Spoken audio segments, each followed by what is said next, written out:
Today, we're going to be doing a little workshop on uncovering and overcoming limiting beliefs. So this topic has been one that's been very prevalent in my life and also for my clients and my coaching business. So I'll give you a little intro about myself. So my name is Fosca. By day, I still sometimes freelance as paid social AD, but for the most part, I work as an NLP coach and I help my clients with all sorts, from anxiety to depressions to kind of designing like a better life for themselves, and most definitely with limiting beliefs. So we're going to start with a question that I don't actually want you to answer out loud. I just want you to think of. So have you ever dealt with a limiting belief? You don't have to answer out loud unless you're really, really called to do so. The reason why I'm asking is because I want you to think of something that you felt has maybe held you back, or that doesn't seem possible, or that has negatively impacted your life, and just kind of hold it in your mind for the session. If you want to, kind of speak about it at the end of the session when maybe we know each other a bit better, you're absolutely welcome to.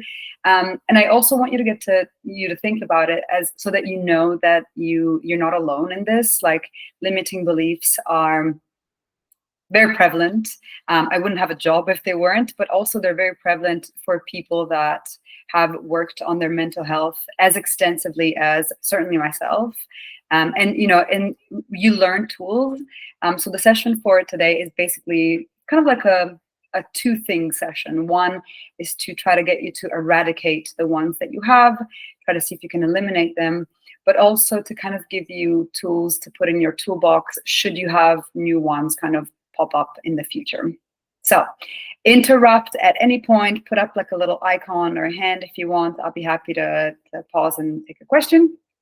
But let's get started with, what is a belief? Does anybody know what a belief is, what we describe as a belief? Again, you don't have to answer out loud if you don't want to, because I will tell you. Beliefs are expectations of ourselves, of others, and the world. They are personal because they are subjective to us. So beliefs rely on how we interpret the information around us. They rely on how we interpret the world, our reactions, people's reactions to us. And so that's why they're personal. They're also personal, which always makes me smile, when they are technically, objective, like, the world is round and people are like, is it round? The information that I'm getting says it's flat. So, so that's your belief to hold. They're often not created in the pursuit of truth and logic. If you've ever heard a really crazy argument, like, for example, I personally love the one of guns in the US, that people need guns to be safe. To me, that doesn't make sense, but people have that bias, so they have that belief, and so they go and they find the information to keep that belief. And they are malleable and changeable, which means that even if you have a really shitty belief about yourself, you can change it and you can eradicate it. Today, we're going to be talking about conceptual beliefs. There's also primal beliefs, which is not part of today's sessions, but primal beliefs are more like instinctive beliefs, like, believing that the world is a safe place, or that, your mom will pick you up if you are a crying baby. Conceptual beliefs rely and are founded by with language, participation in rituals, and shared narratives. We're going to be talking about this more in a second. If this is all like gibberish to you, don't worry, because we'll get to it. But the anatomy of a belief is this. This is how a belief is created. Okay, so the birth of a belief. So this is where things get interesting. This is the birth of both positive belief and negative belief. So how do we make beliefs? Like, how do beliefs happen? So I'm asking myself, I ask myself this question actually so often. Am I good at my job? And this is true for both my day job and this job. Am I good at my job? Like, how do I know if I'm good at my job? And how do I know if I'm going to have a limiting belief or a positive belief? Well, number one is I check my feelings, my interpretations, and reactions. So how do I feel I'm doing? So maybe at the end of the session, I'll be like, well, I think we did well. I feel really good about this. I think I want to do more, of this. And almost more importantly is people's responses. So if at the end of the session, it's almost like when you tell a joke, right? When you tell a joke, you're like, you know what? I love telling jokes because I think I'm funny. And then everybody else laughs as well. So my interpretation is everybody finds me hilarious. I must be good at my job of telling jokes. This is how a belief is born. You kind of check in with yourself, you see how that feels within you, and then you go and you cast a wide net and you're like, it's interesting. People seem to really like me. They seem to like connect with me. And this is kind of, where we base, and this is true for everything. It's not just true of like the beliefs of self, but it's true of the beliefs that you have in general of people, the world, politics, religion, love, money, anything at all. And then this is how we solidify a belief. So how do we solidify a belief, a good or bad belief? So there are three main points, which are the ones that I kind of indicated at the beginning. So I am great at my job. This is how I solidified the belief that I made before. Number one, with language. So I speak about my belief with pride. So I am the funniest girl in the room. And when it comes to jobs, because, the session is also about freelancing and about jobs specifically, but I am great at my job. So I speak about my job with pride. I present with confidence. I enjoy taking courses. Like, I think this is amazing. I'm just, the language that I use to talk about my job is positive. With rituals, so for example, I apply for jobs, I put my hand up, I create positive work-related habits, I connect with my colleagues. Anything that has to do with repetition is a ritual. So anything that kind of helps me reinforce this concept day in and day out and day in and day out can be considered a ritual. And lastly, with shared narratives. In work specifically, for me specifically, is important to think that I work alongside others that believe in this cause. Specifically right now, mental health, but maybe you're working on a brand, say a luxury fashion brand, no specific names, but say that you're working for that. We believe in that same cause. So we kind of all show up with that same energy, with that same kind of commitment to deliver for that client.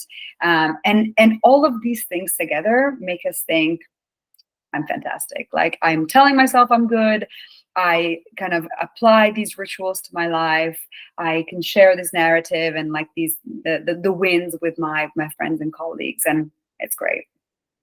Does anybody have any questions so far? Is everything clear? Fab. Okay. So how do we create positive beliefs? Before we get to negative beliefs or limiting beliefs, let's talk about what we need to create a positive belief. So three things, three components. Number one, you must believe it's possible. And I mean possible in general. So you must believe that, if you believe that you can fly, maybe not so possible. You have to believe that you can fly with some sort of help, or with those little kind of backpacks or on a plane. But if you think you can believe you can fly, just period, perhaps not. So for a belief to be, for it to happen, you must believe it's possible. And when it comes to work or to your love life, you must believe it's possible in general. So not necessarily possible to you yet. Because number two is you must believe that it's possible for you. So you must believe that, yes, people can get great jobs without a degree, but you are also able to get a great job without degree, that you are able to find love without, if you have a disability, that you can, have children even if you have fertility issues. It is possible for you specifically.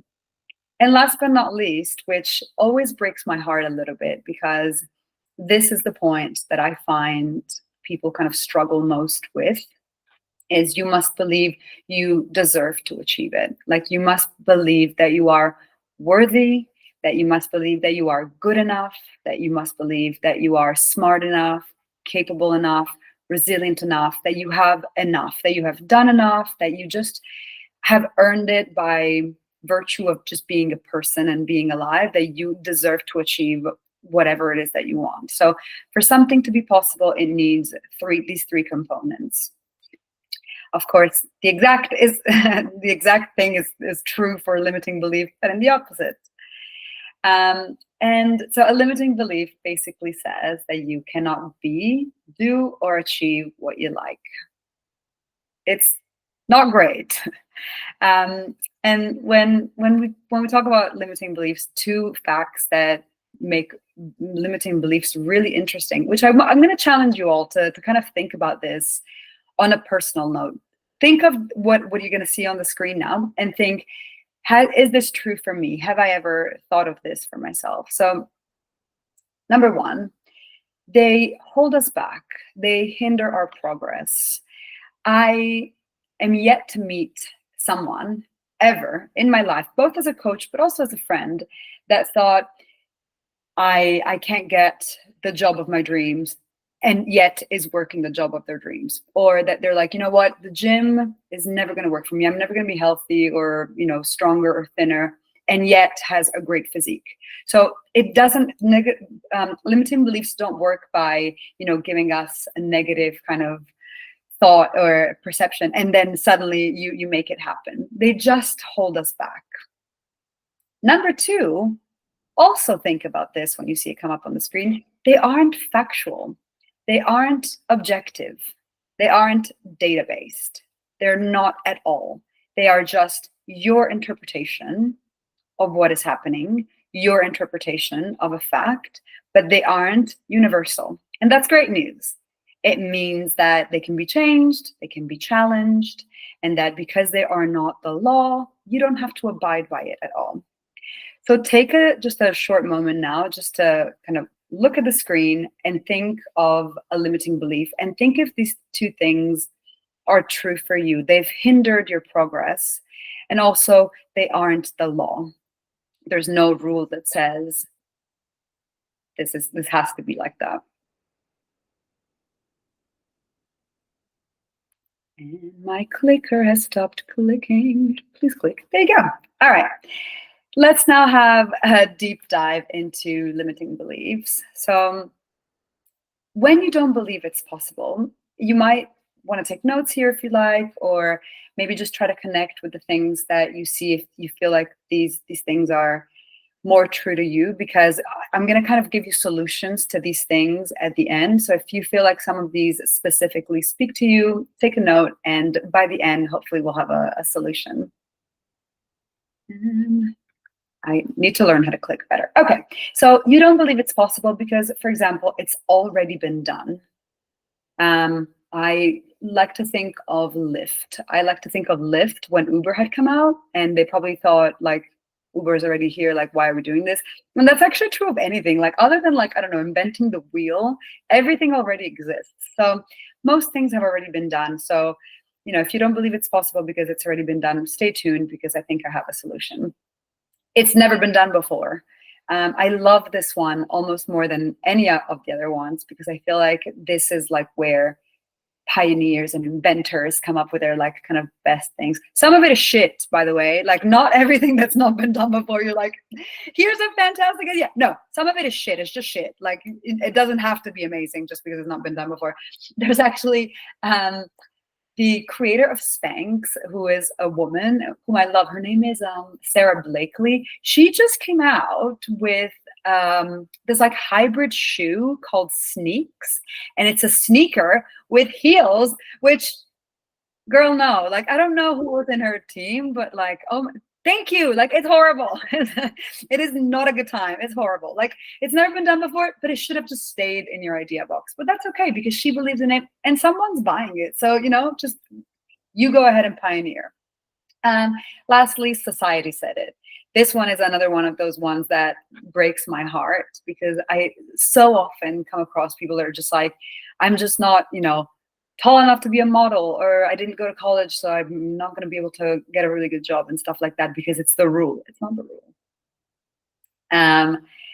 When you don't believe it's possible for you, these are some of the things you might come up against. So because of your age, your gender, your body, maybe a disability, where you come from, if you're a parent, I hear this from parents, especially from moms a lot, like, oh, it couldn't happen for me. I mean, I have kids, like, I'm busy.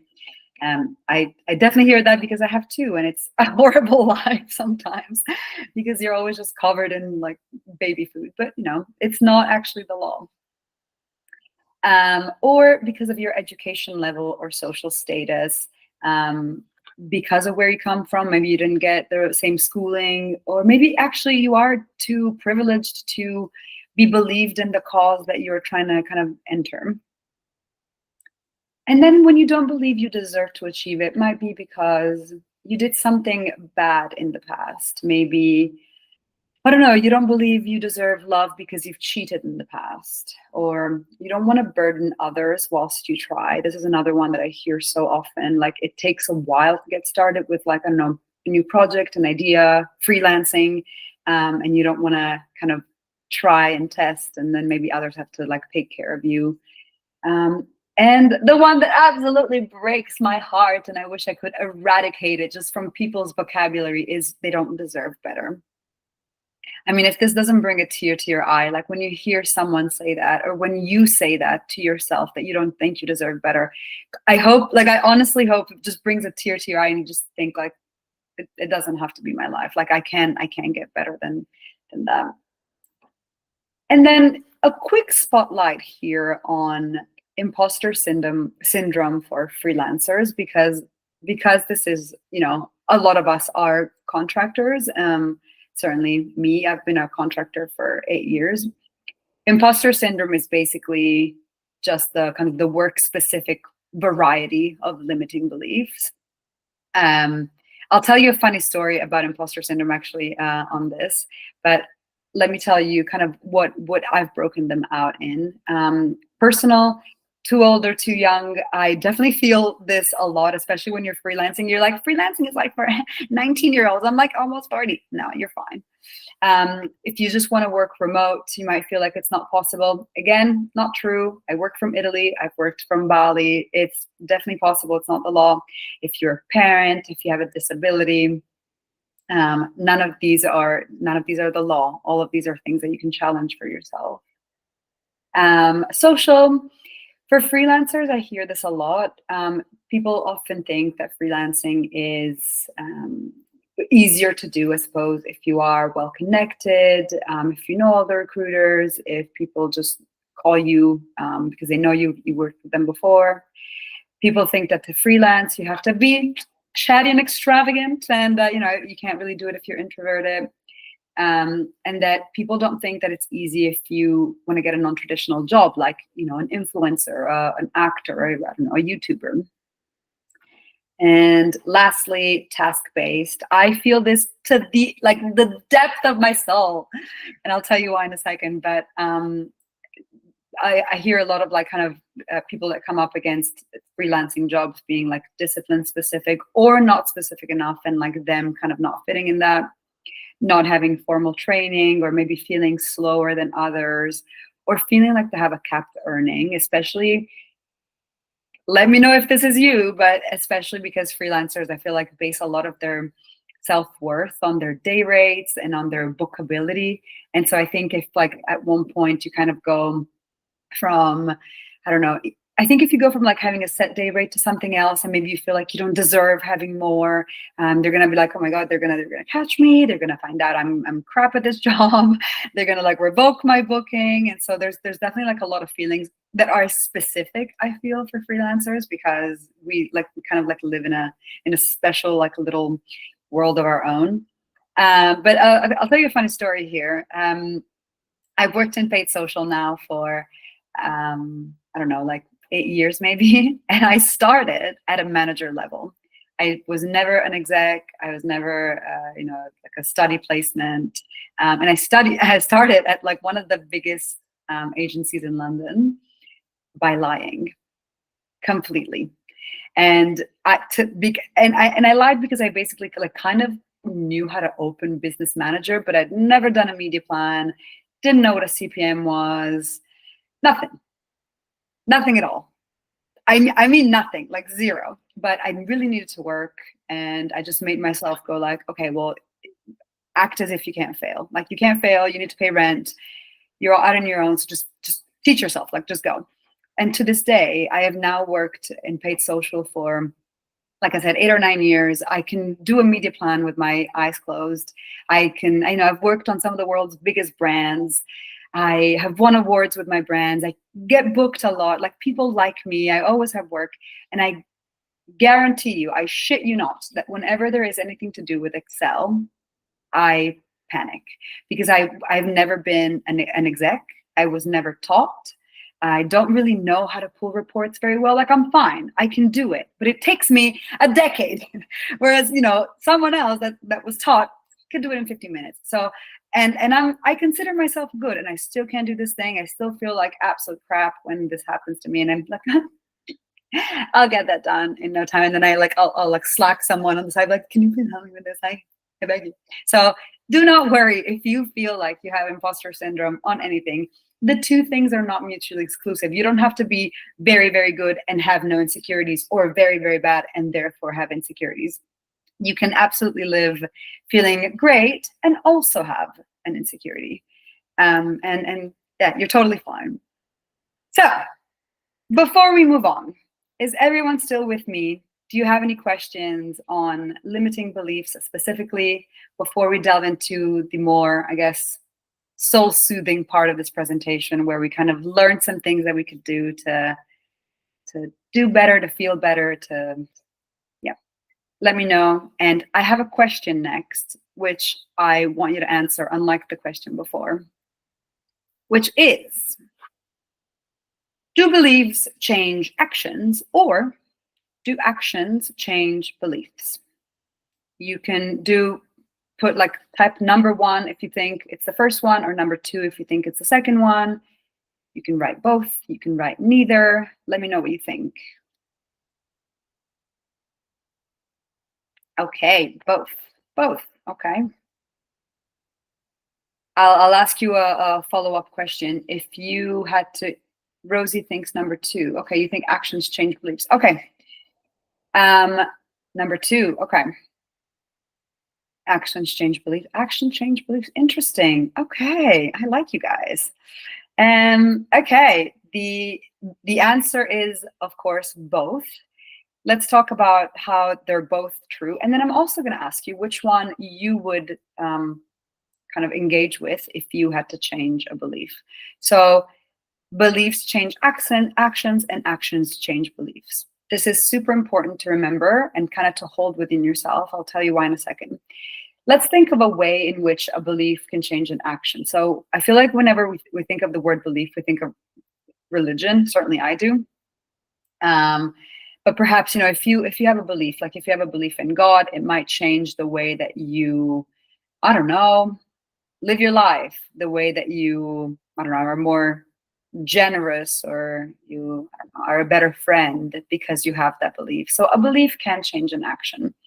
And certainly an action can change a belief. So you can go to the gym, train, and where before you perhaps believed that you were destined to be morbidly obese and, in bad health your whole life, now this action has changed your belief. So both things are true. Fantastic. Now, let's imagine that we wanted to change a limiting belief that we have. Where would you begin? Would you begin by changing a belief? That's right. Beliefs influence actions. Beliefs can be changed. That is completely correct as well. Yeah. And if you wanted to change your limiting belief, where would you start? Would you start by changing your belief? Would you start by changing your action? No wrong answers. Type what you think. Start to act. I like Rafaela. Yes. Start to act. Actions. Okay. Yeah. Yes, Rosie. Action. Albert. Yeah.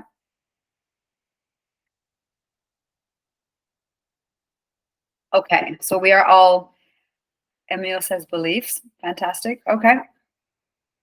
Okay, so a bit of a mixed bag, perhaps both, perhaps, yeah, both. Okay.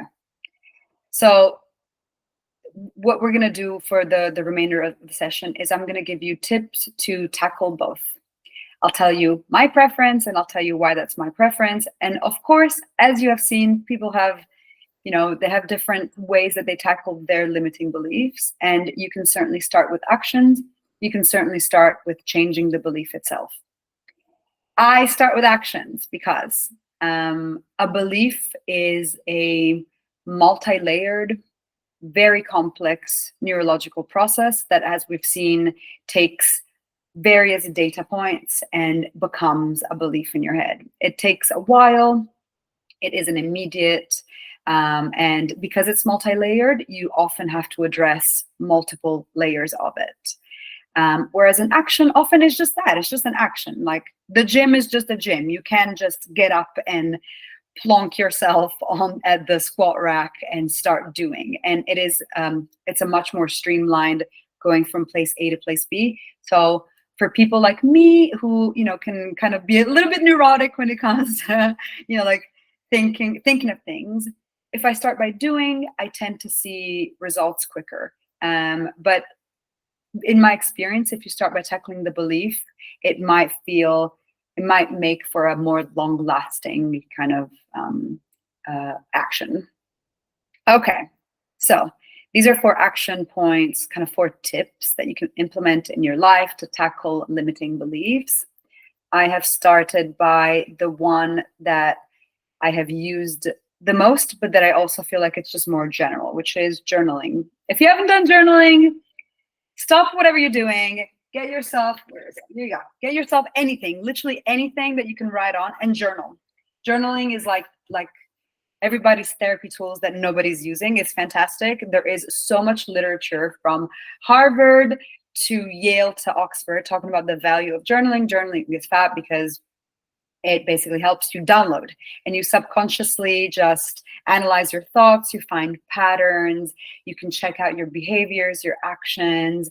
And the kind of like added bonus of journaling is that routine makes you feel like, it just makes you feel like you're getting shit done. Like, I don't know why in my head, I'm like, and she started with journaling today. Like it's starting with a good note.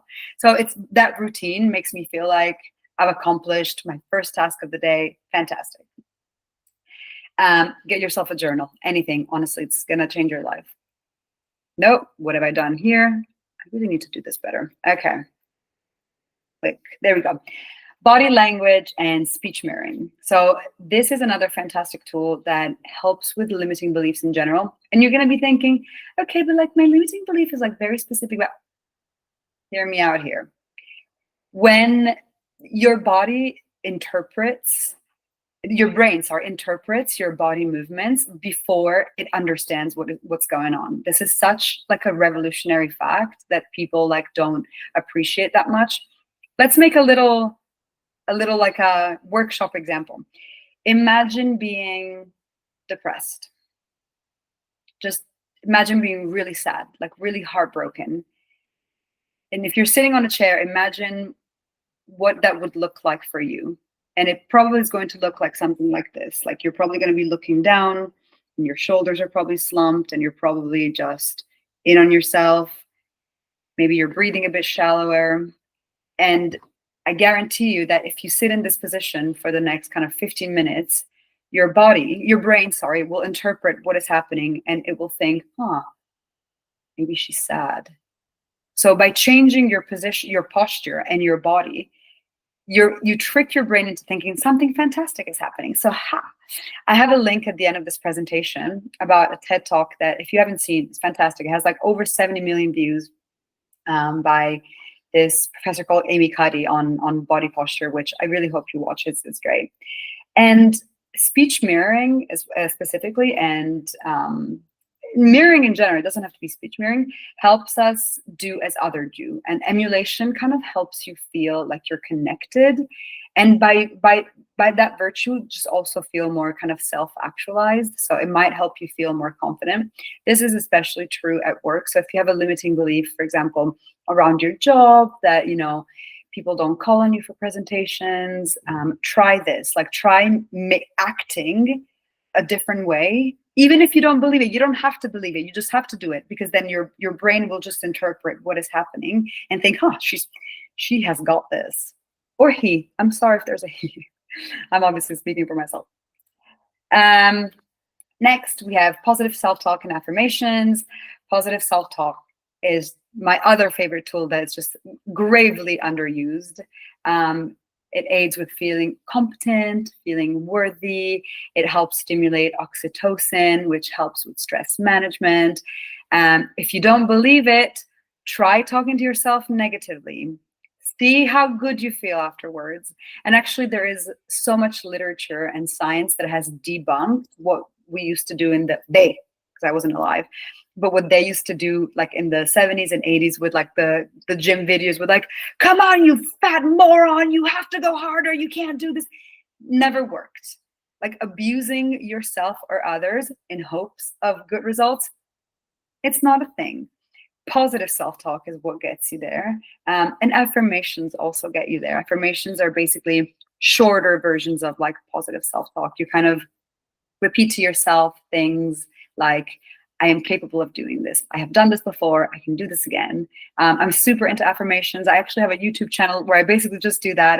It's great fun, and people can, yes, Rosie, definitely affirmation cards are fantastic, and affirmation tracks are also great. I'll leave my like a link later, and I do lots of affirmation tracks, and basically you just listen and repeat. It works for your brain in the same way that negativity does, but with being positive. So fantastic. And then number 1, by golly, if you do anything today, remember this. This is my favorite all-time trick. Why can't I do this? Voila.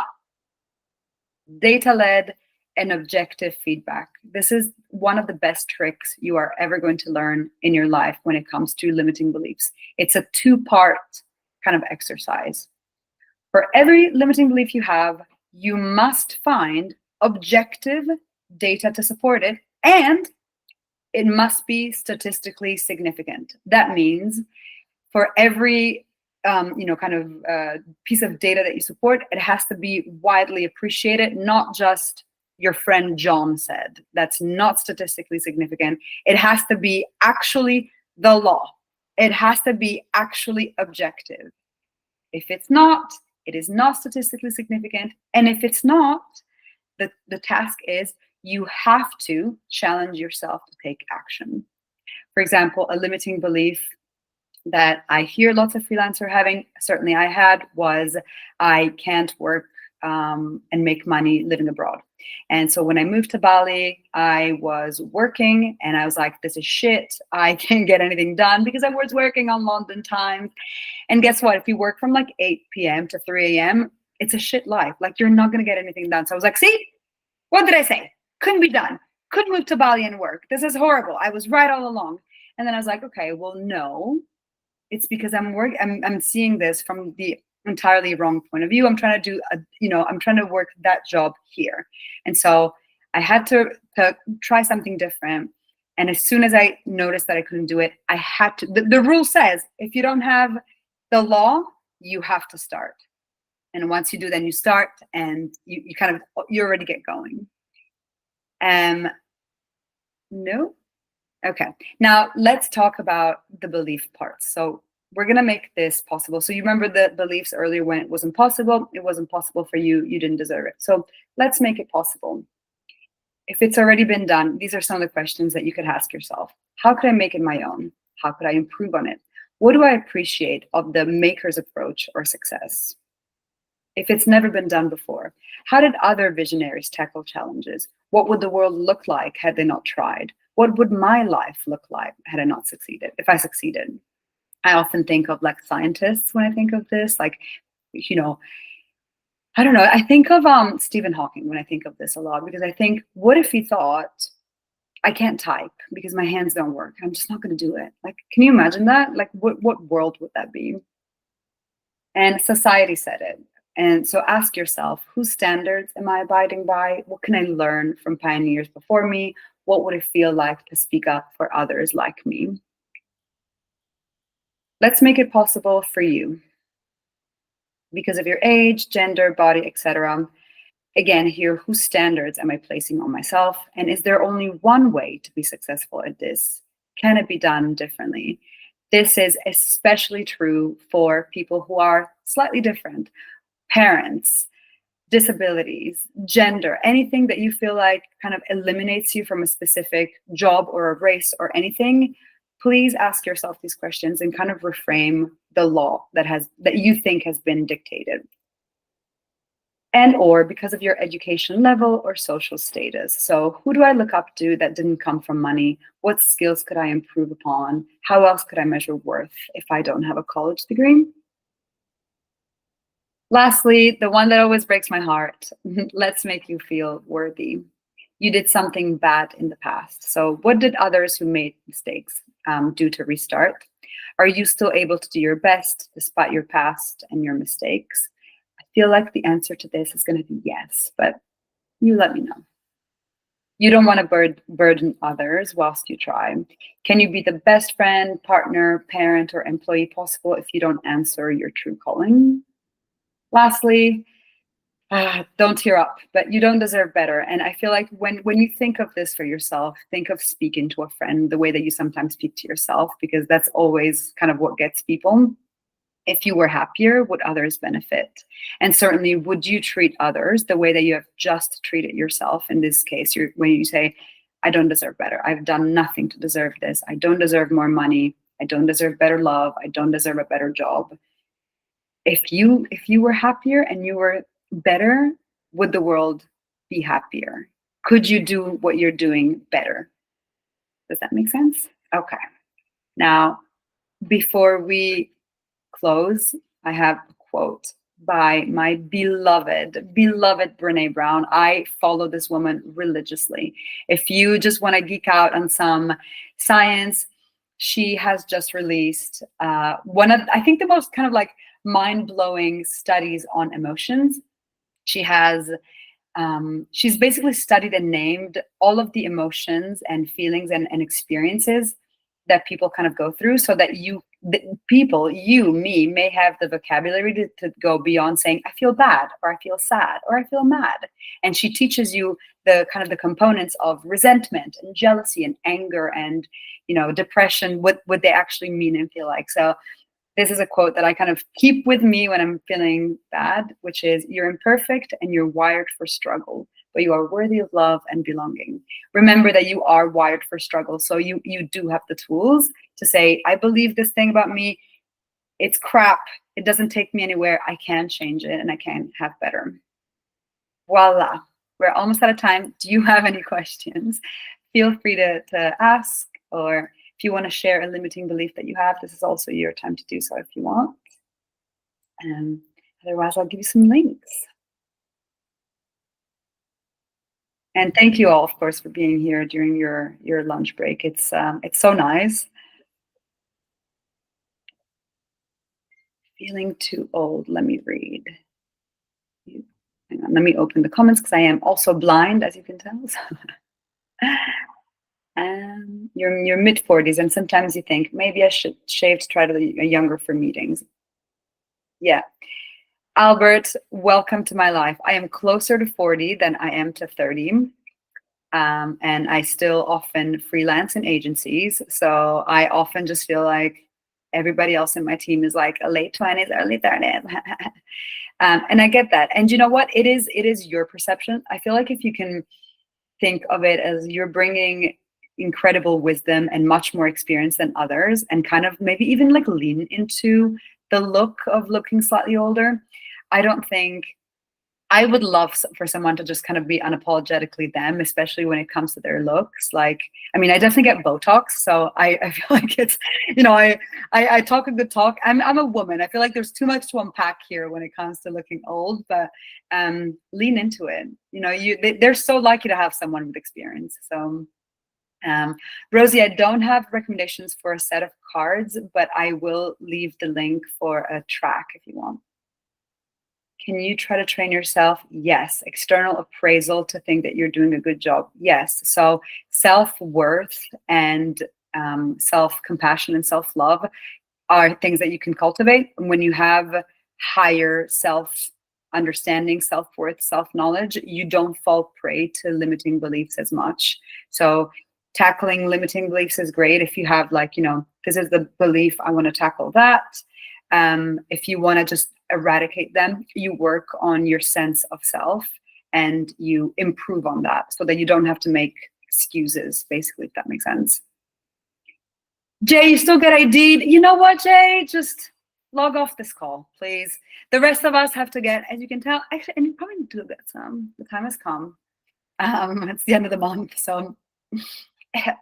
But yeah, thank you all so much. There's a link at the end of this presentation, which, how am I doing this? How can I not click? Do you see what I mean about like feeling like this is my limiting belief that I will never learn technology? Don't worry about it. Right click, no, left click. Okay. Anyway, thank you all for being here. If you do get a hold of this, there are links at the end of this.